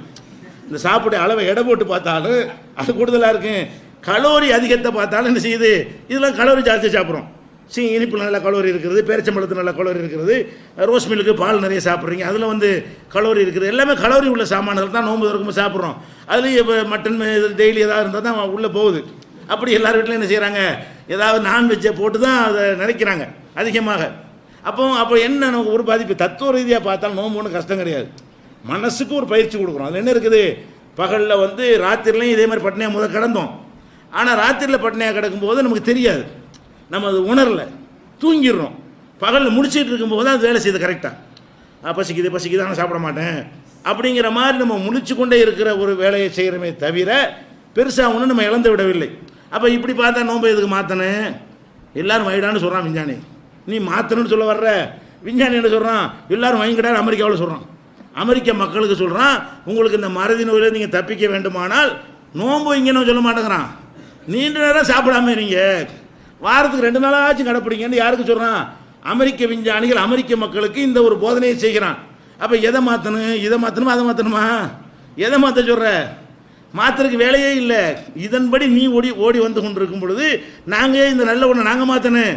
அப்போ மாற்றணும்னு சொல்கிறாங்க, நோன்பு தான் சொல்ல முடியும். இங்கே இஸ்லாமிய வணக்கத்தில் சொல்கிறதா இருந்தால் இந்த நோன்பு தான் கொஞ்சம் கஷ்டமாக இருக்குது என்று சொல்ல முடியும். அதுவும் கஷ்டம் கிடையாது, ஞான ரீதியாக கஷ்டம் கிடையாது, தத்துவார்த்த ரீதியாக கஷ்டம் கிடையாது, உடல் ரீதியாக ஆரோக்கியத்தை எடுத்து பார்த்தாலும் கஷ்டம் கிடையாது. அது நன்மையாக தான் முடிகிறது. இதனால் மாற தேவையில்லை. இப்படி இருக்குது இஸ்லாமிய வணக்கங்கள். இந்த மாதிரி இந்த மார்க்கை எப்படியெல்லாம் கவனிக்குது என்பதற்கு இன்னும் சில சான்றுகளை பாருங்கள். ஒரு மனிதர் நேர்ச்சி செய்கிறார். நேர்ச்சி செய்கிறாருன்னா ஆள் சரியான தள்ளாத வயசு. அவர் என்ன நேர்ச்சி செய்கிறாருன்னு கேட்டால், நடந்தே நான் ஹஜ்ஜிக்கு போகிறேன். என்ன நேர்ச்சி செய்கிறார்? நடந்தே ஹஜ்ஜிக்கு போகிறது. பொதுவாக நடந்தே ஹஜ்ஜிக்கு போகிறதுங்க மார்க்கத்தில் கிடையாது. முடிஞ்சால் செய்யணுன்னு தான் சொல்லப்படுது. அவன் வாகனத்தில் போகிறது தான் ஈஸியான ஒரு வழிமுறை. எல்லாம் என்ன செய்கிறான்னு கேட்டால், அவன் மெலிந்த ஒட்டகங்கள் அவங்க என்ன செய்வாங்க, ஹஜ்ஜிக்கு வருவார்கள் என்றெல்லாம் சொல்லி காட்டுகிறான். ரசூல் ஸல்லல்லாஹு அலைஹி வஸல்லம் நடந்தே ஹஜ்ஜிக்கு போகலை. அங்கேருந்து மக்காவிலேருந்து மதீனாவுக்கு போகிற கஷ்டம் இல்லை, போயிருக்கலாம். ஆனால் ரசூல்லா கூட நடந்து ஹஜ்ஜிக்கு போகலை, சஹாபாக்கள் நடந்து ஹஜ்ஜிக்கு போகலை. ஒரு ஆள் என்ன செய்ய நடந்து ஹஜ்ஜிக்கு போகிறேன்ட்டு நேர்ச்சி பண்ணிட்டார். அப்போ ரசூல் ஸல்லல்லாஹு அலைஹி வஸல்லம் கேட்குறாங்க, ஏன் இந்த ஆள் நடக்கிறாருன்னா எப்படி நடக்கிறார்? அது கூட அவர் 2 பசங்க தோளில் கையை போட்டு நடக்கிறார். அவ்வளோ பலவீனமாக இருக்கார். சொந்தமாக காலை கொண்டு நடக்க தெரியல அவருக்கு. அவர் எப்படி இருக்கிறாருன்னு கேட்டால், அவருடைய 2 மகன்களை கூட்டு வைத்து ஒரு மகன் தோளில் ஒரு கையை போட்டுக்கிட்டு இன்னொரு மகன் தோளில் இன்னொரு கையை போட்டுக்கிட்டு அவங்களுடைய பலத்தில் அவர் நடக்கிறார். அந்த மாதிரி தாங்கி தாங்கி நடக்கிறாரு. என்னப்பா இந்த ஆளுக்கு என்ன வந்துருச்சுன்னு ரசூலுல்லாஹ் பார்த்துட்டு கேட்குறாங்க. நேர்ச்சி செஞ்சுட்டார், நடந்தே ஒரு நேர்ச்சி பண்ணிட்டாரு. அப்போ ரசூல் ஸல்லல்லாஹு சொல்கிறாங்க, இன்னல்லாஹன் தாதீபி ஹாதா நஃப்ஸஹு லகனியுன். இவர் தன்னைத்தானே வேதனைப்படுத்திக் கொள்கிறாரே, இது அல்லாஹ்வுக்கு தேவையில்லை. இவர் தன்னை கஷ்டப்படுத்திக் கொள்கிறாரு, தன்னை வேதனைப்படுத்திக்கிறாரு, இது அவருக்கு சிரமம். நடக்க இல்லைன்னு அவருக்கே தெரியுது. 2 பசங்க துணையில் நடக்கிறாரு, இது எவ்வளோ பெரிய பாதிப்பு அவருக்கு பின்னாடி ஏற்படுத்துன்னு அவருக்கு விளங்கலை. இது அல்லாஹ்வுக்கு தேவையில்லை என்று சொல்லிவிட்டு அமரவும் ஏற்கப, முதல்ல ஒட்டகத்தில் உட்கார வைவர், வாகனத்தில் கூட்டிகிட்டு போ. அவர் நேர்ச்சி செஞ்சுட்டாருன்னா ஹஜ்ஜை வேண்டாம் செய்யணும், ஆனால் நடந்து போகக்கூடாது. அவர் நடந்து போகிறதுங்கிறது அவருக்கு இயலாமல் இருக்கும்போது, அவருக்கு கஷ்டமாக இருக்கும் பொழுது அதை அவர் செய்யக்கூடாது என்று உத்தரவு விடுறாங்க. இது புகாரில் 1856 ஹதீஸில் இருக்கிறது. அப்போ நடந்தே போகிறது என்று நீண்ட நன்மை கிடைக்கும், நம்ம சிரமப்படுவோம் என்று அவர் நினைக்கும் பொழுது இதை ஒரு பெரிய ஆன்மீகத்தில் உச்சநிலை என்று சொல்ல நினைக்கல. இது உன்னை நீ அல்லாஹ்வுக்கு தேவையற்ற விஷயம் செய்கிற, நீ உன்னுடைய இறைவன் இந்த மாதிரி உன்னை துன்பப்படுத்தி இன்பம் காட்டுறவன் கிடையாது, உன்னுடைய கஷ்டத்தில் இன்பம் காணக்கூடிய இறைவன் இல்லை, அதனால் இது தேவையில்லை, நீ விட்டுருங்கிறாங்க. அப்போ எப்படி மார்க்கம் இது? நம்ம கவனிக்கிறதை விட நம்ம மேலே எவ்வளோ அக்கறையாக கவனிக்குதுன்னு பாருங்கள். நம்மளே விளங்காமல் இப்படியே செஞ்சு தொலைச்சிட்டா கூட கழுத்தை பிடிச்சி நிப்பாட்டுது, செய்யாத, உன்னை சிரமப்படுத்திக்கிறாத. அப்படியான ஒரு மார்க்கமாக இருக்கும்போது மாற்றம் தேவையில்லை. இந்த மார்க்கத்தை மாற்றணுங்கிறதுக்கு எந்த முகாந்திரமும் கிடையாது என்பதை இதிலிருந்து அறிந்து கொள்ளலாம். அதே மாதிரி நபி ஸல்லல்லாஹு அலைஹி வஸல்லம் அவர்கள் ஒரு நாள் இந்த மாதிரி உரை நிகழ்த்திக்கிட்டு இருக்கிறாங்க. ஹுத்பா உரை நிகழ்த்துறாங்க. உரை நிகழ்த்தும் போது வெளியே ஒரு ஆள் நிற்கிறார். உள்ளுக்குள்ளே தட்டு பந்தல் தான் பள்ளிவாசல், உள்ளுக்குள்ளே வெயில் படாமல் எல்லோரும் உள்ளே இருக்கிறாங்க. வெளியில் ஒரு ஆள் என்ன செய்கிறாருன்னு வெயிலில் நிற்கிறார். இந்த மாதிரியான தடுப்பு ஏசலாம் இருந்தால் தெரியாது, வெளியே நிற்கிறது. திறந்த வெளி தானே, வெளியே நிற்கிறதும் தெரியும். அப்போ ரசூல் ஸல்லல்லாஹு அலைஹி வஸல்லம் பார்க்குறாங்க, வெளியே ஒரு ஆள் நின்றுட்டு இருக்கிறார். அப்போ ரசூல் ஸல்லல்லாஹு எல்லாத்தையும் கவனிப்பாங்க. நான் உரை நிகழ்த்திட்டு அப்படி அதுலேயே மூலிகை அதெல்லாம் கிடையாது, அப்படி எல்லாத்துலேயும் ரொம்ப கேர்ஃபுல்லாக இருப்பாங்க, மனிதராக இருப்பாங்க. அப்போ மக்கள் மீது அதிக அக்கறை உள்ள ஒரு மக்கள் சிரமப்பட்டால் பிடிக்காதுன்னு சொல்கிறானல்ல, அதுதான் காரணம். என்னடா எல்லாம் உட்காந்துட்டு அந்த நிற்கிறாரு, ஒரு நிமிஷம் பார்ப்பாங்க, சும்மா நிற்கிறாருன்னு நினச்சிக்கலாம், யாரை வெயிட் பண்ணுறாருன்னு. 2 நிமிஷம் 3 5 நிமிஷம் ஆனவுடனே இன்னும் பர்பஸாக நிற்கிறாருன்னு தெரிஞ்சு போச்சு. இந்த ஆள் என்னமோ ஒரு நோக்கத்துக்காக என்ன செய்கிறாரு, அவர் நிற்கிறாரு, தன்னுடைய உம்மத்தில் உள்ள ஒரு ஆள் கஷ்டப்படுறாரு, ஏன் நிற்கிறாருன்னு சொல்லி கேட்குறாங்க. ஏன் அந்த வெளியே நிற்கிறாரு, அவர் யார்? அப்போ சஹாபாக்கள் சொல்கிறாங்க, அவர் பேர் அபு இஸ்ராயில், அவருடைய பேர். அவர் ஒரு நேர்ச்சி பண்ணிட்டாரு. என்ன நேர்ச்சி பண்ணிட்டாரு? உட்காராமல் நின்றுட்டே இருக்கிறது. நேர்ச்சி என்னது? நேர்ச்சின்னா தொழுவுற நேர்ச்சி பண்ணலாம், ஒரு தான தர்மம் செய்கிறத நேர்ச்சி பண்ணலாம், வேறு ஏதாவது நேர்ச்சி பண்ணலாம். இவர் என்ன நேர்ச்சி பண்ணுறாரு? உட்கார மாட்டேனே, நின்றுட்டு தான் இருப்பேன். நேர்ச்சி இதுதான். அப்போ உட்காராமல் நின்று கொண்டே இருப்பது என்று நேர்ச்சி செய்து விட்டார். அதே மாதிரி வெயிலில் தான் இருப்பேன், நிழலுக்கு வரவே மாட்டேன். அந்த மாதிரி பகல் புறம் நான் என்ன செய்வேன்? வெயில் தான், நிழலுக்கு வரமாட்டேன். மர நிழலாக இருந்தாலும் சரி, இந்த மாதிரி பள்ளிவாசல் நிழலாக இருந்தாலும் சரி, அது கிடையாது. சூரிய வெளிச்சத்துலாம் நிற்பேன் அப்படின்னு நேர்ச்சி பண்ணிட்டான். 2. 3வது ஒலா எத்தக்கல்லமே, யார்ட்டையும் பேசுறது இல்லைன்னு நேர்ச்சி பண்ணிட்டாரு. அப்புறம் யசூமை, நோன்பு வர 4 நேர்ச்சி பண்ணுறாரு. ஒரு நேர்ச்சி என்னது? உட்காராமல் நிற்கிறதுங்கிறது 1. 2வது வந்து நிழலில் அனுபவிக்கிறது இல்லை 2, பேசுறது இல்லை 3, நோன்பு வைக்கிறது 4 சொல்கிறாரு. அப்போ ரசூல் ஸல்லல்லாஹு என்ன பண்ணாங்க? அவரை கூப்பிட்டு முதல்ல பேச சொல்லு. இங்கே ஜும்மா உரை நிகழ்த்துறாங்க, பயானு, அது பெருசாக தெரியலை. இந்த உம்மத்தில் ஒரு ஆள் சிரமப்படுறார் மார்க்கத்தை சொல்லி, இஸ்லாத்தில் உள்ளவர், வேறு மார்க்கத்தில் உள்ளவர் அல்லது. அப்போ இந்த மார்க்கத்தில் இருந்து கொண்டு பேச மாட்டேன்னா என்ன அர்த்தம்? பேசாமல் இருக்க ஒரு நல்ல காரியமாக இது? ஒரு மனிதன் பேசுவது என்பது அல்ல, அதுதான் மனிதன் வித்தியாசப்படுறான். ஆடு மாடு கழுதெல்லாம் பேசாது. மனிதன் வித்தியாசப்படுவது இதில் தான், பேசுகிறதுல தான். அதை மாட்டேன்னு இப்போ இந்த எப்படி சொல்கிறது? பேசுகிறேன்னா கெட்டது மட்டும் தான் மனிதன் பேசுவானா? நல்லது பேச மாட்டானா? நல்லது கெட்டது பேச மாட்டேன்னு நினச்ச பண்ணால் பரவாயில்லை, நான் நல்லதையே பேசுவேன் அப்படி சொல்லி தொலையலாமா? இல்லையா? பேசவே மாட்டேன்னு என்ன அர்த்தம்? அதனால் முருகு அவருக்கு உத்தரவிடுங்கள், சொல்லியத்த கள்ளம், உடனே இருந்தாலும் பேசணும். இப்போ என்னத்தையாவது பேச சொல்லுங்க வர அப்படிங்கிறாங்க. அதுக்கப்புறம் உங்களுக்கு எஸ்தல் இல்லை, வெயிலேருந்து முதல்ல நிழலுக்கு வர சொல்லுங்கள். வெயிலில் நிற்கக்கூடாது, நிழலுக்கு வர சொல்லுங்கள். அதுக்கப்புறம் உங்களுக்கு எக்கூத உட்கார சொல்லுங்க. முதல்ல ஆளை பேச சொல்லி நிழலுக்கு இழுத்துட்டு வந்து ஆளை அமைக்க உட்கார வைங்க சொல்லிவிட்டு, ஒல்லி யுத்திமா சவமுகம், இந்த நோன்பு வச்சேன்னு சொல்கிறார்ல, அதை மட்டும் செய்யட்டும். 4 நேர்ச்சி பண்ணுறாரு. 3 தாங்கு, 3 கஷ்டம். மனிதன் தன்னைத்தானே வேதனைப்படுத்திக்கிறான், சிரமப்படுத்திக்கிறான். இந்த 3 விட்டுருப்பான், எதை மட்டும் செய்யி? நோம்பை மட்டும் செய்யி என்று உத்தரவிட்டார்கள்ங்கிறது புகாரியில் 6704 ஹதீஸில் இருக்கிறது. இதில் எவ்வளோ விஷயம் விளங்குறது? இந்த மார்க்கம் எப்படி மனிதனுடைய இயல்போடு ஒட்டுனதாக இருக்கிறது. மனிதன் வந்து அல்லாவுக்கு நான் செய்ய போகிறேன், அல்லாவுடைய திருப்தி அடைய போகிறேன்னு கூட குறைய செஞ்சால் கூட அது அவனுக்கு சிரமமானு இந்த மார்க்கம் பார்க்குது, அது அவனுக்கு கஷ்டமானு பார்க்குது. அவன் விளங்காமல் இந்த மாதிரி பக்தியின் பேரில் தன்னைத்தானே வருத்தி கொள்கிறான. தேவையா இவனுக்கு? நான் கருணை இல்லை இறைவன் இல்லையா? உன் மேலே உன்னை விட நான் அதிக கருணை உள்ளவன் இல்லையா என்று அடிப்படையில் அல்லாஹ் பார்க்கறதுனால தான் அல்லாஹ்வுடைய ரசூலும் அப்படி பார்க்குறாங்க. அவர் நிற்கிறது பிடிக்கல, அந்த நிற்கிறது உங்களுக்கு தாங்க முடியல, சொற்பொழிவு நிகழ்த்த முடியல, அதை டிஸ்டர்ப் பண்ணுது. அவர் நிற்கிறத பார்த்தா என்ன செய்யுது? என்னடா இந்த மாதிரி பண்ணுறாரு, நம்ம உம்மத்தில் ஒரு ஆள் கஷ்டப்படுறாரு என்று சொல்லி அதை நிப்பாட்டி வச்சுவிட்டு அப்புறம் பயான் பண்ணுறாங்கன்னு சொன்னால் நம்ம மேலே எவ்வளோ அக்கறை இந்த மார்க்கத்துக்கு, அல்லாவுக்கும் அல்லாவுடைய ரசூலுக்கும். அப்போ இந்த மார்க்கத்துக்கு நம்ம மேலே எவ்வளோ அக்கறை இருக்கிறது? நமக்கு இருக்கிற அக்கறை விட அதிகமாக இருக்கிறது. அந்த மாதிரியான ஒரு அடிப்படையை சிந்தித்து பார்க்கும் பொழுது இதை மாற்றணுமா? இது மாறாத இஸ்லாமாக தானே இருக்குது, மாற தேவையே இல்லையே. எந்த ஒரு விஷயத்தையும் மாற்றணுங்கிற ஒரு நிலைமை இல்லாமல் இருக்கிற காட்சியை பார்க்குறோம். அதே மாதிரி வந்து இன்னும் சில சம்பவங்களை பாருங்கள். எதுக்கு நான் நிறைய சொல்கிறோம்னு கேட்டால் ஆழமாக பதிகிறதுக்கு தான். நிறைய சொன்னோம், உண்டாக்கிய சொல்கிறோம், நிறைய இருக்குதுனால சொல்கிறோம்ங்களா? நிறைய இருக்கிறதுனால நிறைய சொல்ல வேண்டி இருக்குது. இவ்வளோ விஷயங்களை அல்லாஹ்வும் ரசூலும் நம்ம காட்டி தர்றது எதுக்காக வேண்டி? இதெல்லாம் நமக்கு தெரிந்த பிறகு தான் அந்த கருத்து ஆழமாக பதியும், உறுதி ஏற்படும். அந்த அடிப்படையில் உங்களுக்கு அடிக்கடி கேட்டது சல்மான் பார்சியோடைய சம்பவம் உங்களுக்கு தெரியும். சல்மான் பார்சிங்கிறவர் ஹிஜ்ரத்து பண்ணி வர்றாரு மதீனாவுக்கு. ஹிஜ்ரத்து பண்ணி வந்த ஆட்கள் என்ன செய்வாங்க? மதீனாவாசியோடு சேர்த்து விட்ருவாங்க. வெளியூர்லேருந்து ஒருத்தர் வர்றாரா, உள்ளூர் ஆள் ஒரு ஆளை கூப்பிட்டு நீங்கள் 2 பேரும் ஜாயிண்டாக இருந்துக்கிறங்க, அவர் வீட்டிலே தங்க வச்சுக்கிடுவார், சாப்பாடு கொடுப்பாரு. ஏன்னா வெளியூர்லேருந்து திடீர்னு வந்துட்டாங்க, ஒரு பெரிய தொகை வந்து சேர்ந்துருச்சுன்னு சொன்னால் அவங்கள வந்து சத்திரம் கட்டி சமாளிக்க முடியாது, ரொம்ப சிரமம். அவங்களும் பேரிச்சம்பழம் சாப்பிட்டு சிரமப்பட்டு இருக்கிறாங்க. அந்த மாதிரி ஒரு காலகட்டத்தில் ஹிஜ்ரத்து பண்ணி வரும்பொழுது ஒவ்வொரு வரையும் ஒரு ஆளோட ஜாயிண்ட் பண்ணி விடுவாங்க. ஒரு வெளியூர்காரரை ஒரு உள்ளூர்காரரோட ஜாயிண்ட் பண்ணுவாங்க. இந்த சல்மான் பார்சிங்கிறவர் ஈரான்காரர், பார்சின்றால ஈரான் தானே, ஈரான்லேருந்து வந்து அகதியாக வர்றாரு. வந்தவர் என்ன செய்கிறாங்க? ரசூல் ஸல்லல்லாஹு அலைஹி வஸல்லம் அபு தர்தாங்கிற மதீனாவாசியோட சேர்த்து நீங்கள் 2 பேரும் சகோதரராக இருந்துக்கிறங்க, சகோதரர் அந்த வீட்டில் இருந்துக்கிடுவாங்க. அந்த ஹிஜாப்லாம் வருவதற்கு முந்தின காலம் வந்து ஆரம்ப புதுசு தானே, வீட்டுக்குள்ளே இருப்பாங்க, அந்த பெண்கள் இவங்கெல்லாம் சேர்த்து காலை பழகிக்கிடுவாங்க, அந்த மாதிரி இருக்கும். அப்போ ஒரு நாள் என்ன செய்கிறாருன்னா, சல்மான் வர்றார் வெளியே போயிட்டு, வீட்டுக்கு வந்தால் எங்கே அவர் அவங்க மனைவியை பார்க்குறாரு. ரொம்ப ஒரு அழுக்கடைந்த ஆடைகள் அணிந்து கொண்டு உலகத்தில் ஒரு பிடிப்பு இல்லாத மாதிரி இருக்கிறாங்க. யார்? அபு தர்தாவுடைய மனைவி. யார் வீட்டில் இவரை ஜாயிண்ட் பண்ணி விட்டாங்களோ அந்த வீட்டுக்காரருடைய மனைவி இருக்காங்களே, அவங்க வந்து பார்த்தா ஒரு பங்கரையா, ஒரு நல்ல ஒரு பெண்கள் பொதுவாக இயல்பாக அழகாக இருக்கிறத விரும்புவாங்களா இல்லையா, அந்த மாதிரியா இல்லாமல் இவங்க வந்து ஒரு ஒரு ஒரு வெறுப்பில் வாழ்க்கையை வெறுத்த மாதிரி ஒரு கோலத்தில் இருக்கிறாங்க. அப்போ கேட்குறாங்க, என்னம்மா விஷயம், ஏன் இப்படி இருக்கிற, நல்லா எல்லா பொம்பளையுமா இருக்க வேண்டியதானே அப்படின்னு அவர் கேட்குறாரு. அப்போ அந்த அம்மா சொல்கிறாங்க, அதை ஏங்க கேட்குறீங்க, உங்கள் சகோதரர் ஒருத்தர் சேர்த்துருக்காங்களே என் புருஷன் அபு தர்தா, அவருக்கு இந்த உலகத்தில் ஒன்றுமே தேவை கிடையாது. அவர் ராத்திரி பூரா தொழுதுகிட்டே இருக்கார், பகல் பூரா நோன்பு தான், டெய்லி நோன்பு, ராத்திரி பூரா தொழுகண்டா நான் ஒரு பொண்டாட்டி எதுக்கு, மனைவி என்கிற முறையில் என்னை அவர் சந்தோஷப்படுத்துறது கிடையாது, என்னை மகிழ்ச்சியாக வச்சுக்கிறது கிடையாது.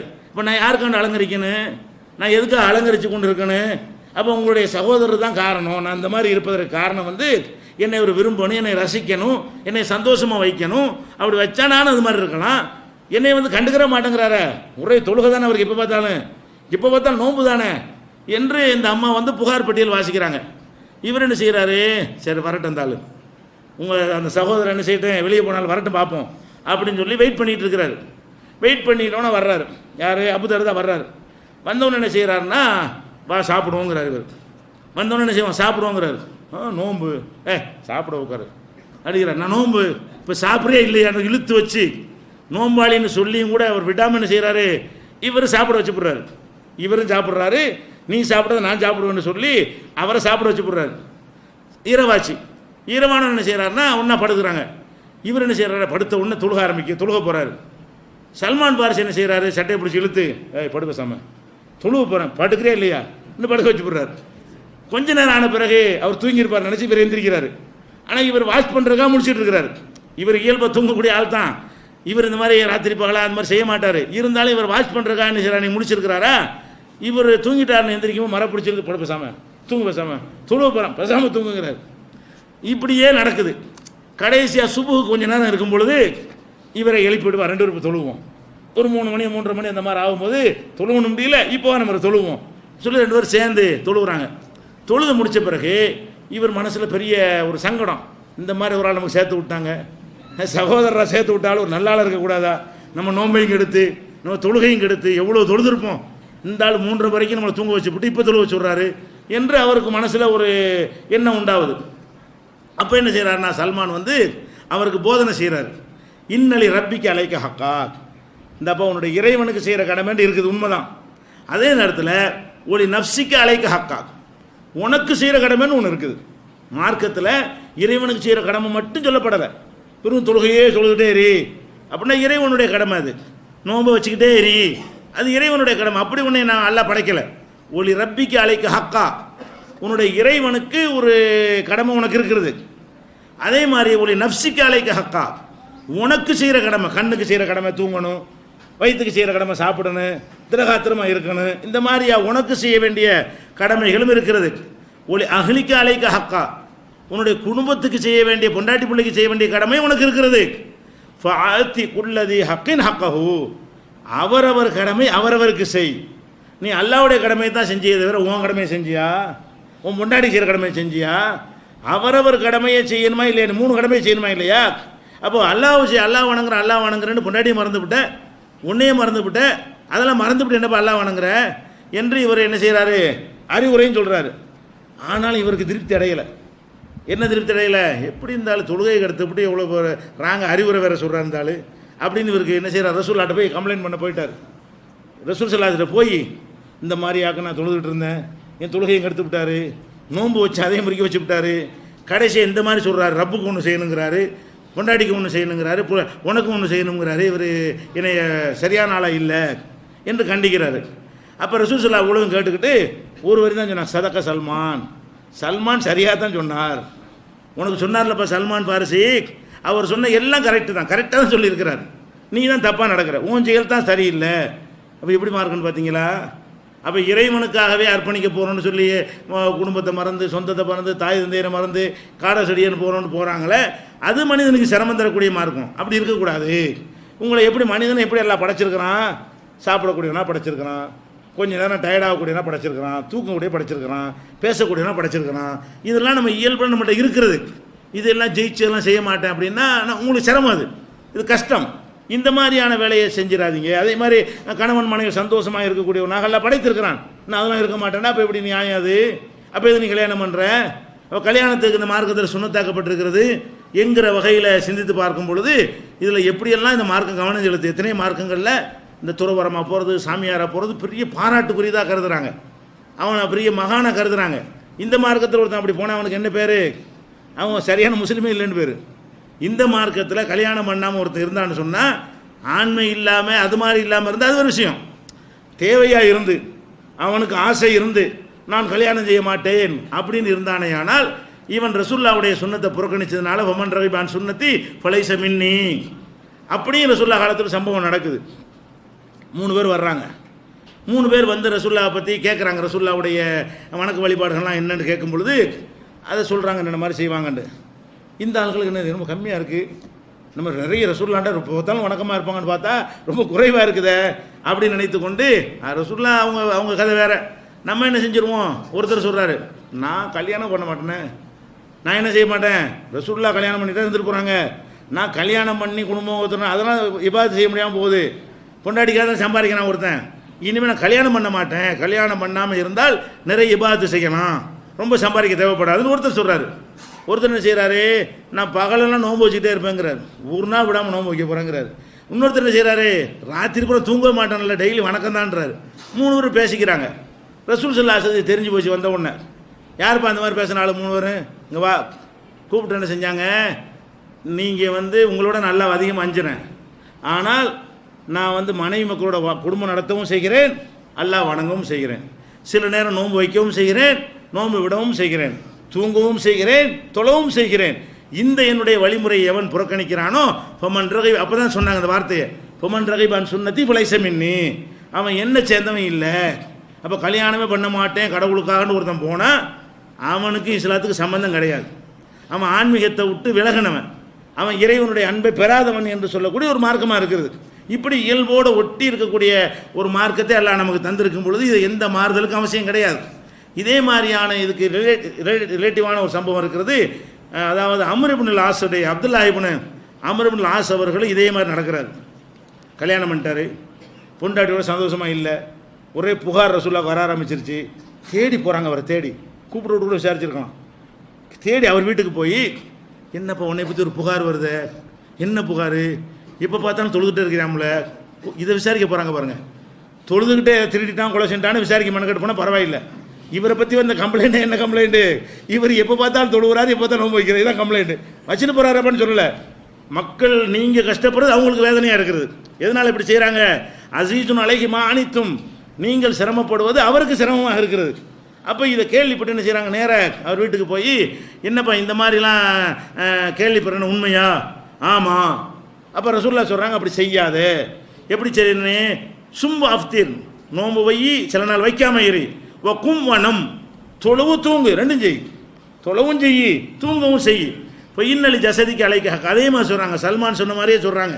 அப்போ உன்னுடைய உடம்புக்கு செய்கிற கடமை இருக்குது, உன்னுடைய கண்ணுக்கு செய்கிற கடமை இருக்குது, உன்னுடைய மனைவிக்கு செய்கிற கடமை இருக்குது, இதையெல்லாம் செஞ்சுக்கப்பா அப்படின்னு சொல்லிட்டு கடைசியாக சொல்கிறாங்க, உனக்கு வந்து வன்னபி ஹஸ்பிக்க அந்த சூமக்குள்ள ஷஹரின் சலாசத் ஐயாம், மாதத்துக்கு 3 நோன்பு போதும். எப்போ பார்த்தாலும் நோன்பு வச்சுட்டு இருக்கா, டெய்லி நோம்புலாம் வைக்காத. எவ்வளோ வச்சா போதும், மாதத்துக்கு ஒரு 3 நோன்பு வைக்க ரொம்ப ஆசைப்பட்டீங்கன்னா மாதத்துக்கு ஒரு 3 நோன்பு வைப்பா போதும். ஏன் 3 நோன்பு போதும், அல்லாஹ் வந்து 1க்கு 10 தரப்போகிறான். அப்போ 3 நோன்பு வச்சா 30 நோன்பு ஆகி போச்சு, மாதம் பூரா வச்சுட்டேன். எப்படி ரசூலுல்லாஹ் வளர்க்குறாங்க, அதில் அந்த ஹதீஸில் வருது, புகாரில் வரக்கூடிய ஹதீஸ்லையே அல்லாஹ் வந்து 1க்கு 10 இந்த உம்மத்துக்கு தருகிறான்.